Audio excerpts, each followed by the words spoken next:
Amy, let me tell you about a magical place that is so exactly designed to be enclosed space, year-round fun for the whole family that I bet you already know what I'm going to say before I even say the name. Let's say it together on 3. 1, 2, 3. Great Wolf Lodge. You got it, Amy. My kids loved Great Wolf Lodge when we went. You probably already know that it has a huge indoor water park with a wave pool, lazy river, a bunch of massive water slides. But then your pack can hit the other attractions because, wait, there's more. Great Wolf Lodge has adventure-packed attractions like Magi Quest, a live-action game kids can play throughout the lodge, plus the Northern Lights Arcade. Spent some quality time there, so your kid who loves the lazy river and your kid who loves fantasy games will both have a great time. Great Wolf Lodge also offers great dining options and complimentary daily events like nightly dance parties, all under one roof. Unpack the car once and you're settled in to have fun. And with 22 lodges across the country, you're always a short drive away from adventure. We've both had such great times at Great Wolf Lodge, so bring your pack together at a lodge near you. Learn more at greatwolf.com and strengthen the pack. This is terrible food, baby. You haven't made a very good souffle. What fresh hell? Laughing in the face of motherhood. The biggest block tower in the whole world will fight the bad guys. With Margaret Abels and Amy Wilson. You don't have to be on your hands and knees talking about how great magnet tiles are. A podcast that solves today's parenting dilemmas. So you don't have to. Yeah, like we have to have a tree. Hello, everyone, and welcome to What Fresh Hell, Laughing in the Face of Motherhood. This is Margaret. And this is Amy, and this week we're going to talk about getting kids to cooperate. I would like my kids to cooperate with each other, with me. There are about 9 million ways I can use this topic, Amy. Sometimes there's just those episodes, it's like, I want to know this, right? And like this was actually suggested by a listener named Alison. She says, I would love some insight into engaging the cooperation of my 2 boys, 5 and almost 3. At what age is it reasonable to expect them to put away their toys, stay seated for meals, get in the bath without mind games? Mind games, Game of Thrones, Game of Baths. Forever, mind games. And get ready for bed in less than 60 minutes. They are capable, but rarely willing, and everything is an ordeal 8 out of 10 times. Sound familiar? It sounds super familiar, but is it fair for me to just lead with this gets better? I leaned in way too much with this with 3 and 5-year-olds, and now that they're like 12 and 10, it's just a completely different universe. And I'm kind of like, maybe I guess you've got to encourage it the whole time, but I also feel like this got a lot better. I feel like I'm struggling with it in different ways, but there's definitely ages and stages around this. Yes, I guess that's what I'm trying to say. It's ages and stages. It's not like miraculously, you never have to mention this again and one day it gets better, but definitely ages and stages. It's also not, if I don't get my 2-year-old to cooperate, then I will have a 14-year-old who doesn't cooperate. I mean, you may have a 14-year-old who doesn't cooperate, take it from me, but it won't be because you didn't like lock these skills in toddlerdom. That's what I'm trying to say. And I do think a lot of cooperation with 2, 3, 4-year-olds remains in kind of the performative space. Let's put the toys away. You did it. Like, okay, yes, fine, good exercise, clean up, everybody everywhere. But I'm not sure that really getting into the mud with a 2-year-old who doesn't want to clean up is that connected to why your 14-year-old doesn't want to unload the dishwasher. Mm-hmm. Fair or unfair? Fair. Well, let's start with the ages and stages. I have some scholastic.com talked about the sort of developmental stages of this. So let's go through it. Love it. They start with 3-year-olds. So the fact that they start with 3-year-olds, I can kind of deduce from that 1, 2-year-olds, as you say, it's if they do cooperate, lots of claps and mommy's so excited. But, you know, it's right. But not really a thing in a fundamental way. It's a nascent skill. Right. So young 3-year-olds, they say, are often still unable to understand the need to share materials and take turns. If you spend any time in a nursery classroom, you've seen this. It's like, he has the truck, but I want the truck. It doesn't matter that he also wants it. I want it. When they're, 2 running the corner into 3 and a young 3, they just don't even understand. So yeah, they're just not ready yet. And I think sharing and cooperation are kind of, 2 sides of the same thing. Agree. Once they get into like 3.5, scholastic.com suggests, then they are able to start to initiate activities that require working together. Let's make this block tower, the biggest block tower in the whole world, and we'll fight the bad guys. And they start playing that way at about 3.5. And that's when they can start to understand what cooperation is. That tracks. That makes sense to me. Tracks. 4-year-olds, they argue, love this stuff, live for this stuff, live for like, we're going to do this together. We're going to collaborate. We're going to have an ice cream store, that kind of thing. Yes. That's 4-year-old land. That by the time they're 4 or 5 years old, they can start to sort of ascertain, this is what I want for myself, and I'm going to communicate it. And it might be something different than what you want. That's like 5 before they can do that. Something else you need to do to cooperate is to be able to understand, I don't want to pick up my toys right now, but mom does want me to pick up my toys right now. And those wants are different and have to be negotiated. Again, like you're 5 before you really get that there's really anything that matters besides what you want in the world. And this is something that I came to understand too late. Like, yes, that if you're fundamentally dealing with a hungry dog at dinner time and you're spending a lot of time being like, the nature of coming to your bowl is that you have to, I don't know. It's just, I spent too much time in that space. Yes, I suppose so. And then 6, watch out for 6, because when they're 6 years old. Oh, 6. When they're 6 years old, they want things to be fair. Yes. Which is a whole new roadblock to cooperation. Why do I have to do this? Yes. And of course, as we're giving you these ages, some people come to it at 5, some people come to it at 8. Like these are not all developmental milestones, and markers exist on a giant spectrum. So yes, it's not like the day they turn 6, the light switch turns into fairness. Like, not actually true. Yes. But this makes sense why kids at these ages are resistant to cooperating, right? Because first, they're too little to even understand what you're asking of them. And then they don't want to, and I'm expressing my own wants and desires. And then, hey, wait a minute, why there's nobody over there cleaning up the block corner, just me? They get very caught up in that, which tries your last nerve, but they just do. Yes. And we should give voice at this phase to one of the greatest blockades to cooperation, which is our own desire to not have another fight or to just get it done quickly. Yes. And that has always been for me, like, I can unload the dishwasher in 2 minutes. My children unload the dishwasher in 15 minutes and have 3 verbal spats during it, and then put 6 of the things in the wrong places. And so it is sometimes hard for me to want to bother with all of the learning about cooperation when I could get it done in much less time.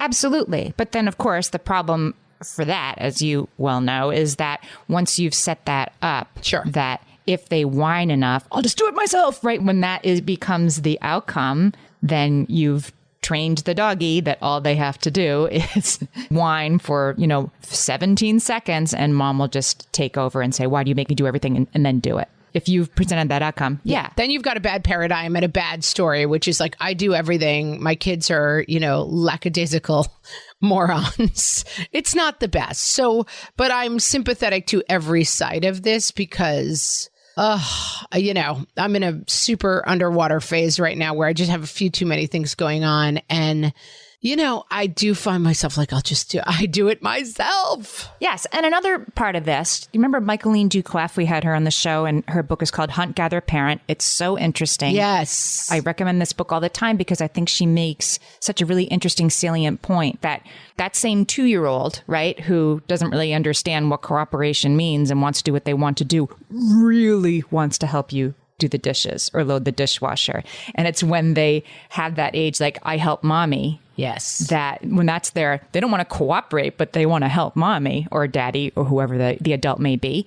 And we, shoo them aside, or we give them, a plastic kitchen to play with instead of the actual kitchen that we're cleaning up.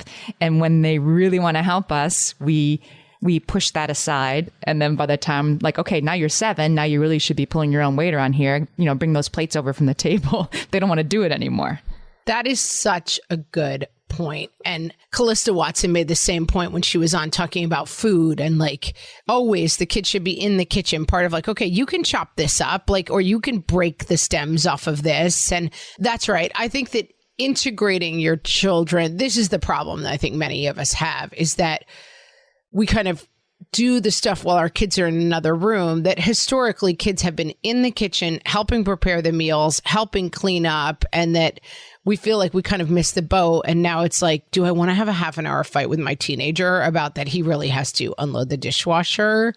And I don't, is the answer. Right. It's an interesting question. I looked up sort of like the use of the word cooperation. I was trying to drill down on like, when did we start expecting kids to cooperate? That it was even something we had to talk about. And I thought it was interesting that like before 1900, nobody was really using this word cooperation. And it wasn't because it wasn't a word. It was a word. Right. Because they were too busy doing the cooperation. It was too busy doing. Right? They were running the farm together. Yes, exactly. Like, and now the harvest, it isn't like, how can I get my kids to cooperate in the harvest? It doesn't.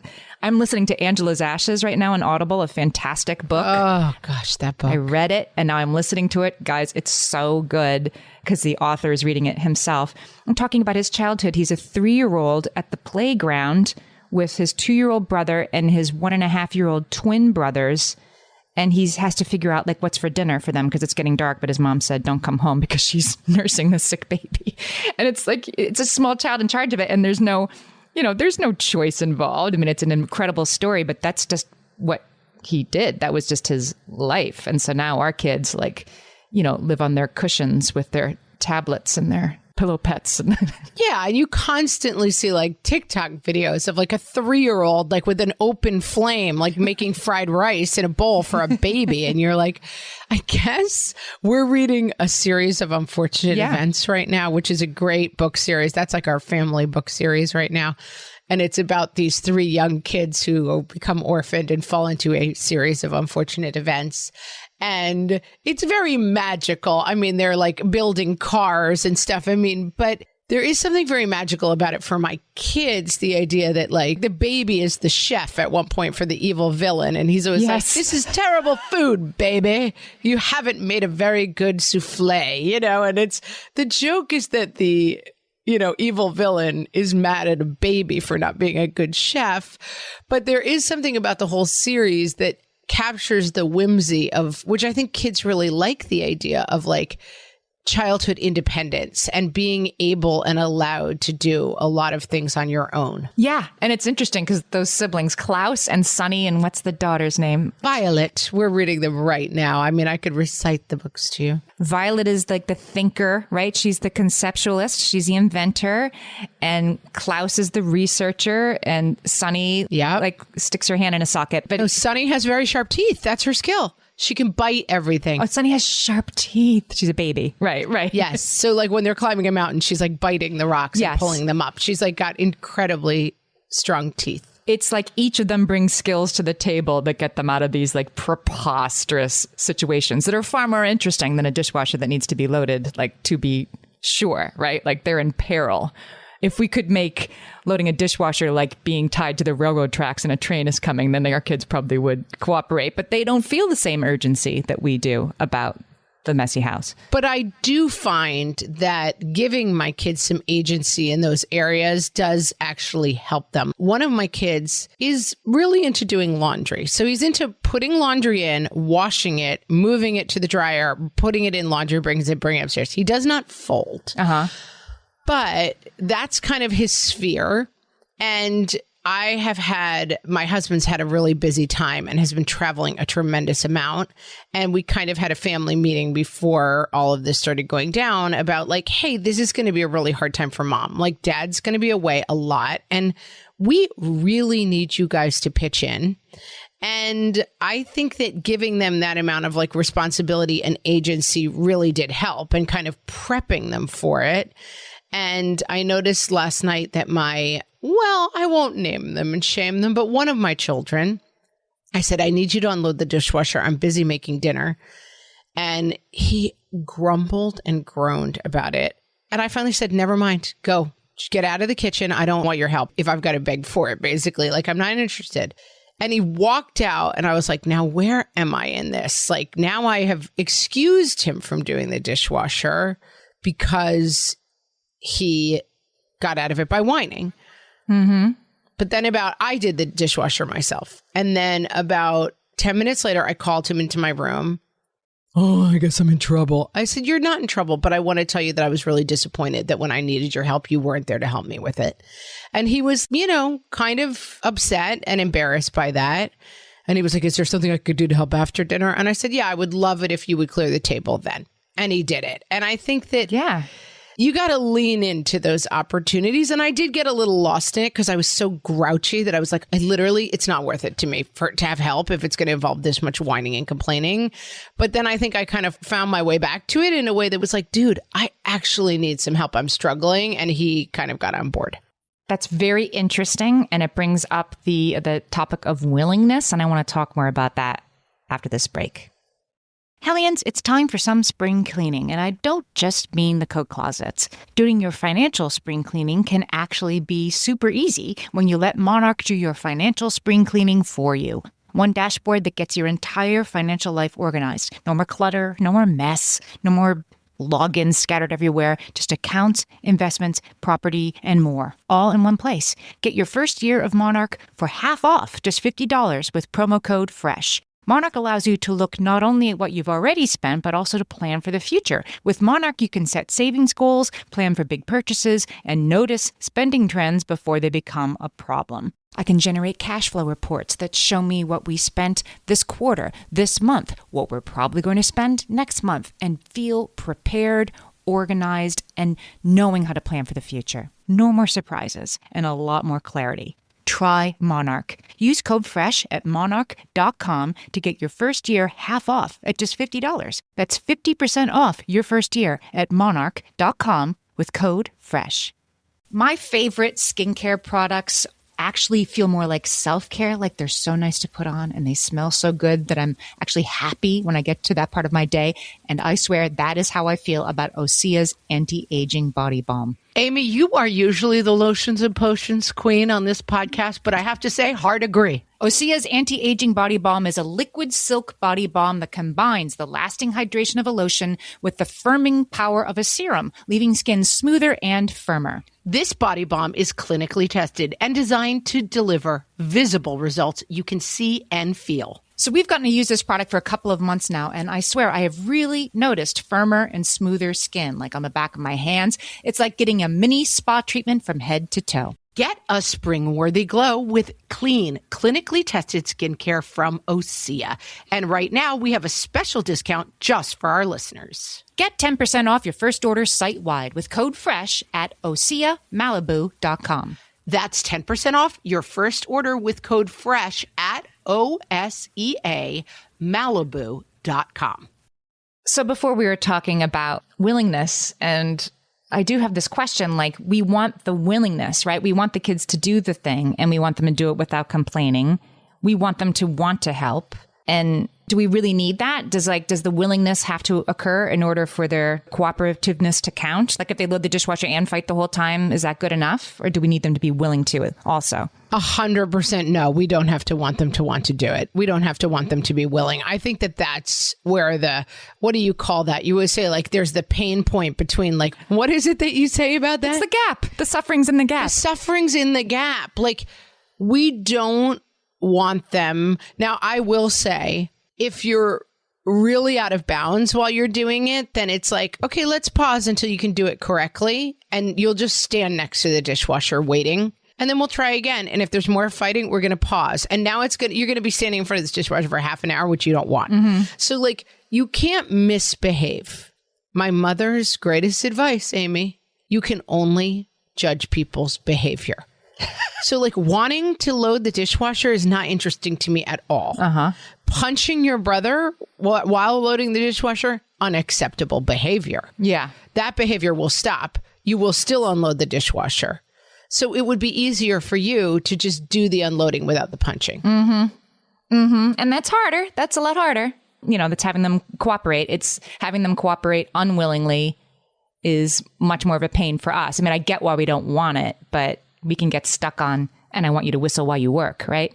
Yeah, I want you to be like one of Cinderella's mice. No, madness lies that way. That way madness lies, Amy. Like, no. I think a grumpy teen unloading the dishwasher, fine. I think people fighting over the dishwasher, You have to put a stop to it. But no, that's right. Like, I think the other thing that it makes me think about is like the idea of secondary expectations, that when I was training for the marathon, they were like, don't attach secondary expectations to running the marathon. So like, don't run the marathon to get thin.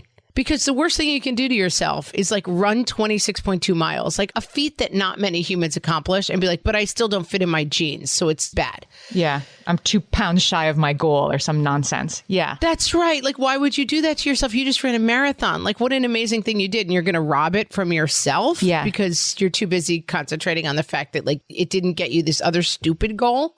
So I think that the idea of like having Cinderella mice singing while they unload the dishwasher is a secondary expectation. I have another thing that sort of undercuts the goal, right? If the goal is a clean house without yelling, without too much yelling on anybody's part. Yes.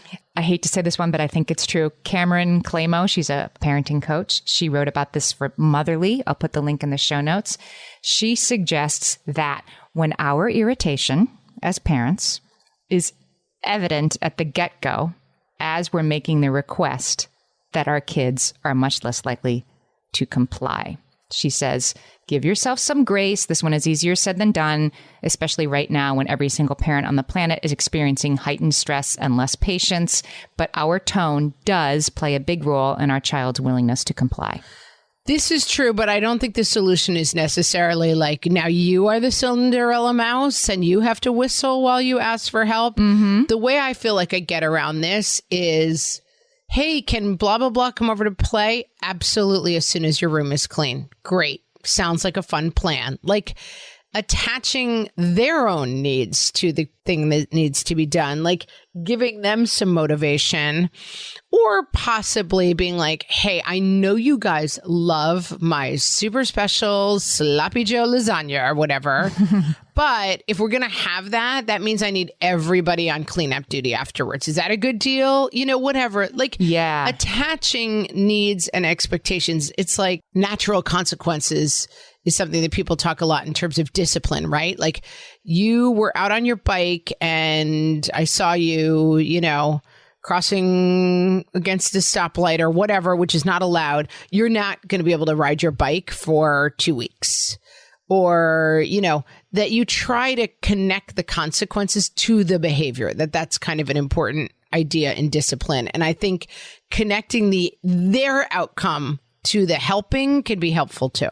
That was, I used to get much more playroom cleanup buy-in when I could say like, okay, like you guys can watch Doc McStuffins or whatever it was my kids wanted to watch when the playroom's clean. And then the hard part is then don't ride them until the playroom's clean. As you say, like let the natural consequence be the consequence. Then don't also ride them. Don't ride them to do it whistling or not fighting or in the next 10 minutes, right? If the consequence is, it can take all day, it can take 8 hours, but the screens won't go on until the work is done, and then step back and then bite your tongue on but do it this way and do it quickly and do it not fighting. And as you say, you have an expression when we're working on something. Often Amy will say, we need less touches on this, which means like she calls me and then I send the email and then I tell her I sent the email and then we have 2 follow-ups and then somebody else has to check with them. Like you often say that, like we need less touches on this. Like there's too many of us. 6 of us are trying to get this one thing done. We need to give it to someone as their assignment and be done with it. But I think that's a good metaphor for this kind of stuff too. Like you need less touches on like empty the dishwasher. Another way to do this, we never have been like chore wheel. Are you chore chart people? No. I mean, like for 5 minutes once in a while. I had a Melissa and Doug board, which was kind of cute. Of course. Who hasn't had the Melissa and Doug board? Right. And you write their name and it seems like a good idea. But it's a lot of structure around it. And it's also like you should keep your room clean, not because, you know, mommy organized the Melissa and Doug board to put the little, you know, coat and shoes next to your name this week. Agree. And also, I think the more structure you get into, the more you have like people's court style hearings every night at the table that like the shoe wasn't on me, but I did it. But now the shoe's on me. So now we should move the shoe because now it should be his turn because I did it. It's like, yeah. Like, right. Now he gets 2 turns. Right. Yeah. And I already did my 2 turns and that's not fair. And I just feel like I want out of that. Like, go unload the dishwasher. My dad, who is of a certain age, will often announce at the end of the meal, everyone under 75 clear the table. And it's like, it's just a rule, you know, like if you don't have trouble getting out of your chair, you're here to help clean up, you know, or. And he can do that. I mean, he has the gravitas for that. He has the gravitas for it. But also, I think sometimes it's like you always say it's the marketing too, a little bit, right? Like tonight, if we travel with our big group, big family, like, okay, teenagers, Tuesday night, little kids, Friday night, you know, who clears the table? Who does this? And it's like, we kind of make it silly and fun. And then everybody feels, you know, they don't do it. They don't whistle while they work when it's their time to do it, but they kind of accept their fate, which is, I think accepting their fate is the highest possible bar you're looking for. Yes. That's right. So get them there. All right. So let's talk about some ways to sort of encourage cooperation, because I actually have come across some really good strategies that I'm totally going to try. I mean, sometimes you try them without realizing you tried them, but I'm going to try them. The accidental try. Like, oh yeah, that did work when I did that. This kind of blew my mind because most of these strategies are not about what happens when you're standing in the hallway saying, put your shoes on right now, and they won't. These are strategies that are about what you're doing the rest of the time. I like this. I like where you're going. Like the other 98% of the time. So that moment will hopefully get a little easier. So that's what we're going to talk about. I'm going to quote parent educator Pam Leo here. She says, the level of cooperation parents get from their children is usually equal to the level of connection children feel with their parents. So the moment when you're like, put your shoes on, I said, put your shoes on, is not what she's talking about, connecting in that moment. It's more the connecting like the rest of the time. Are you making enough time in your life to connect with them one-on-one and talk about what they want to talk about? Can you, when there's all magnet tiles everywhere that have to be cleaned up, can you give it the extra 2 minutes beforehand, for example, to go sit down with them? This is so cool. Will you tell me how this works? And then really listen to what they're answering us, right? Really give that a moment and then say, wow, that was so cool. I think we should take like 3 pictures of this and then we have to clean this up because we have people coming over for dinner tonight, whatever it is. That if you can connect before you direct, that you're probably going to get greater cooperation than if you don't. Is this true? I don't know if I'm down with this point at all. I mean, Ma Ingalls, she wasn't like, tell me more about the magnet tiles. She was like, our farm depends on you guys bringing in sticks. I think that that's true, that like a loving household has more love in it. But I also think that like this is a little privilegey in terms of its premise. You have a lot of time to spend a lot of time like connecting in this way with your kids. I mean, I'm not sure. To take the other side of that, Ma Ingalls was pretty connected with their kids. They spent all day, every day together. Sure. Right? Nobody was looking at their phones. They were like the Micheline Duclef version where they were always together, working together. They were in it. She was incredibly connected. I don't know if that's why the kids cooperated, because they had to, because there was no choice not to. I have a story that I think plays this out. I check on my kids in the morning. I have 2 older kids, making sure they're up. We're at the point now where it's like, you set your own alarm. You decide when you're going to get up. If you want a backup, you let me know and I'll, come see and I'll come make sure you're up and moving. Cause I have one kid who's an incredibly sound sleeper who really does like turn off the alarm and go back to sleep and have no recollection. Right. Needs that extra step sometimes. And I tend to, when I go in and that kid is late for school, the room's a mess, forgot the form, like the thing I know you need for school today is over there on the floor. I wake this kid up and immediately start. I realized that I was starting every interaction with this kid with, find this, do this, you're late, get up, the eggs are getting cold, whatever, like constantly giving instructions instead of and I just took a moment to be like, okay, really sleepy kid, really hard time waking up, still pretty groggy. Just say good morning, right? Just say good morning and how did you sleep? Wait 5 minutes and then go back in and say, hey, did you remember? I think you might need that for today. I signed it and I see it there on the floor, so you better remember to bring it. To just connect before you direct, not immediately launch into like, here's all the things I need you to do right now that you're actually 10 minutes late in doing. It's not a good way to wake up in the morning. And I heard myself doing it. I'm like, okay, I could ease up a little bit. I think that's exactly right. And I think what I'm saying is I agree with it absolutely at the 30,000 foot level, which is like more calmness, more happiness, and more joy. Better results in all things. Right. But I really reject this means you need to spend more time running around the playroom with your kids. I think that the idea is like cooperation doesn't start at the dishwasher. 100%. I totally agree. Let's take a break. We'll be back with more tips for getting our kids to cooperate. Amy, when I'm having a good hair day, it usually makes my whole day better. And that's why on every day, I'm taking Nutrafol. Nutrafol is the #1 dermatologist-recommended hair growth supplement brand. And it's the #1 hair growth supplement brand personally used by dermatologists. Nutrafol's hair growth supplements are peer-reviewed, NSF certified for sport, and clinically tested. Nutrafol offers multiple formulas for men and women, tailored to different life stages and lifestyle factors, so you get support that's actually right for you. Adding Nutrafol to your daily routine is easy. Order online, no prescription needed, with automated deliveries and free shipping to keep you on track. Let your hair be one less thing to worry about. See visibly thicker, stronger, faster-growing hair in 3 to 6 months with Nutrafol. For a limited time, Nutrafol is offering our listeners $10 off your first month subscription and free shipping when you visit Nutrafol.com and enter promo code LAUGHING. That's Nutrafol.com, spelled Nutrafol.com, promo code LAUGHING.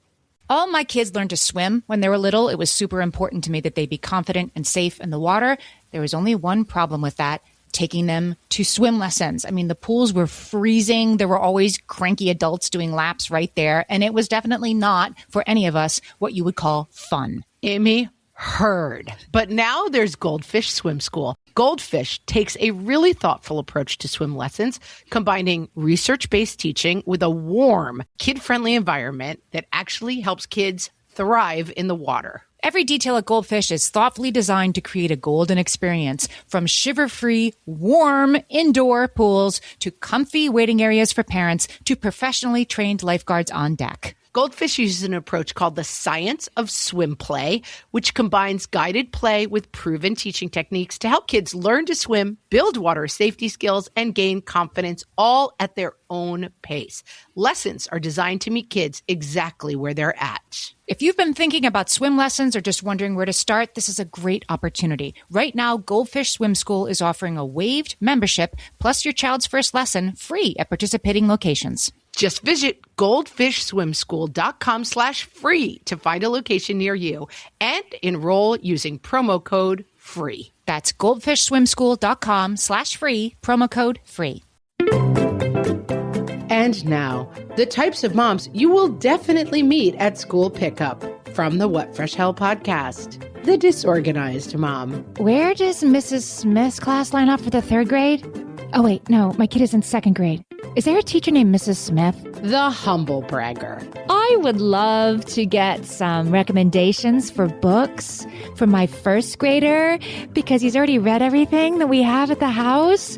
And it's so hard to find appropriate material for him because he reads on a 4th grade level. It's such a dilemma. The PTA mom. Have you signed up yet for the bake sale? We also need someone to run the nutrition committee, and I think you'd be a great fit. Or the 4th grade play set decorating committee. That is always a fun one.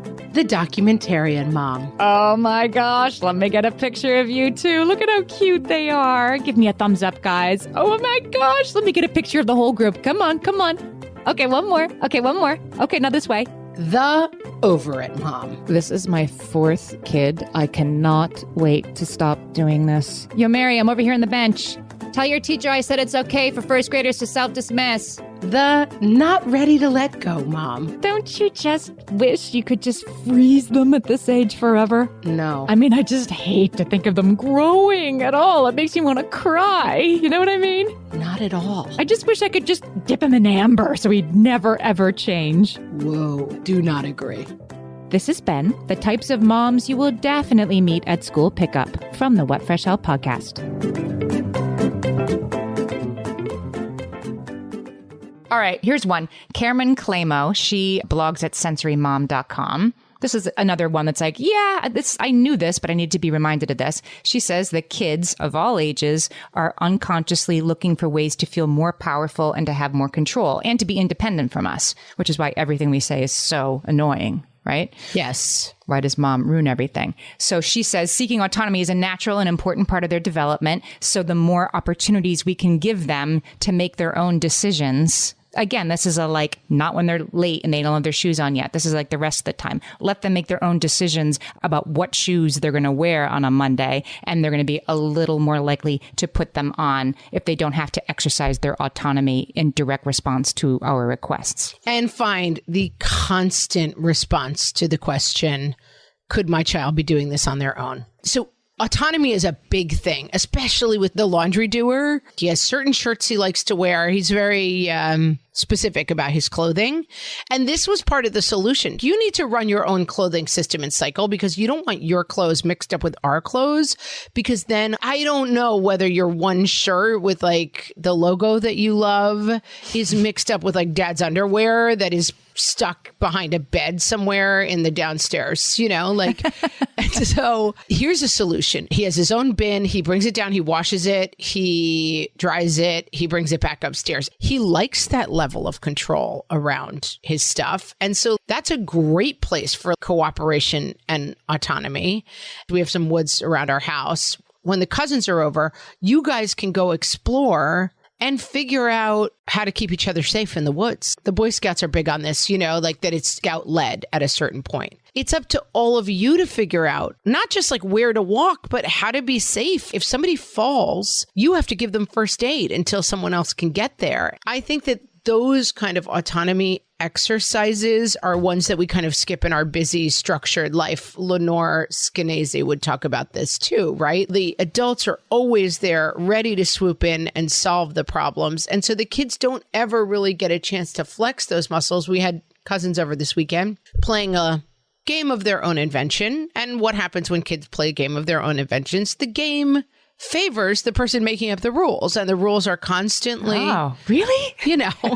Actually, that's out the way that you hit it, but it's in when I hit it that way. And it went to a very dark place, and it ended up with 5 kids like really mad at each other and screaming. These are my sister's kids. And you know what we did? We completely ignored it. We did not get involved at all. And they all kind of left actually like arms crossed, mad at each other. And of course, I had an instinct to be like, before your cousin leaves, you need to make up. No, you don't. They're not going to remember it. They're not going to sit around for 4 weeks and be like, he cheated at that game. These kids are all under 12. I think that is a huge part of cooperation, too. If you want us to play your game, like you have to make the rules fair. That's cooperation. And that's the interesting part, right? As Lenore was saying, like parents want to step in. She told the story about observing kids on a playground who played for like 90 minutes. And then the parents said, it's time to go home. And the kids were like, we just finished making up the rules and we're about to start playing. And she said that was so funny because, of course, like, what have you been doing for 90 minutes? The parents would have stepped in and done that part. Like, here's the rules. Just do this. Just whoever's name starts with the first letter of the alphabet is first. Go. But that sort of the fun part of cooperation, or at least the interesting part of cooperation, is the problem solving. Yes. Is like, how are we going to get all this done in the next 5 minutes before company comes over? And we, I think, often remove that part, right? We just, you do this instead of, oh boy, I don't know how we're going to get all this done. That is learning. I mean, Christina Martin, who was on talking about the children's school, would say, like, yeah. That is the learning. Based on her example, we keep our giant clunky vacuum cleaner in our garage. And so our house is just bizarrely built. So there's a billion stairs. So it's basically like 3 different staircases you have to navigate to get this huge vacuum cleaner up the stairs. And so I don't know, maybe when they were like 9 and 7, I would say, I set my kids down. I was like, get that vacuum cleaner upstairs for me. And it took them 45 minutes between the two of them to figure out, like it was that Friends scene pivot, like they could not. And they were fighting and screaming. But there's a lot of learning that happens on that journey that you skip if you're just like, oh, do it like this, not like this, do it like that. Yeah. And let me show you. My husband, who's a little bit of an A student, as we've discussed, occasionally I'll say at the dinner table, like, what do you think were the challenges in like Manifest Destiny? And my husband would be like, well, one problem. And I'm like, honey, this is a question for the children. I love you. But like, he does know better what the challenges of Manifest Destiny were. Yeah, I've been that person. Sure. I've had to have the gentle redirection there. I think it's a kind of adorable personality trait, but the more you can let your kids figure things out, and it may involve some broken dishes, so like letting them unload the dishwasher and figure it out. My ultimate example of this is if you want the kids to decorate the Christmas tree, it's going to look bonkers for a couple of years, and you have to accept that. Yeah. That's funny. Last year with Christmas, I just wasn't feeling it so much, even though it was going to be like just us, locked home and like I'm making Christmas extra merry. We did end up having a tree, but I just was not really feeling it. And I knew like nobody was going to be coming over. So I had an honest conversation with my kids, like, do you want a tree? And they're like, what do you mean? And I'm like, here's what usually happens, right? We get the tree, we put it up. I put out all the ornaments, I harangue, and then eventually a desultory like ornament here, like tinsel there, blah, blah, blah, and I do it all myself. I don't have to do it. So should we have one? And then, of course, the kids were like, yeah, we have to have a tree. And there was much more buy-in from them once it was their choice to have it or not. Yeah. It was interesting. I thought they would say, and instead they were like, what do you mean we have to have one? And they totally bought in. I think buy-in is huge. It's a good thing to practice. Last night, I had a hilariously ridiculous dinner situation where I was making steak and the one ingredient I didn't have, Amy, was steak. So then I had like sides going and I had to run to the grocery store. I'm trying to cook this steak.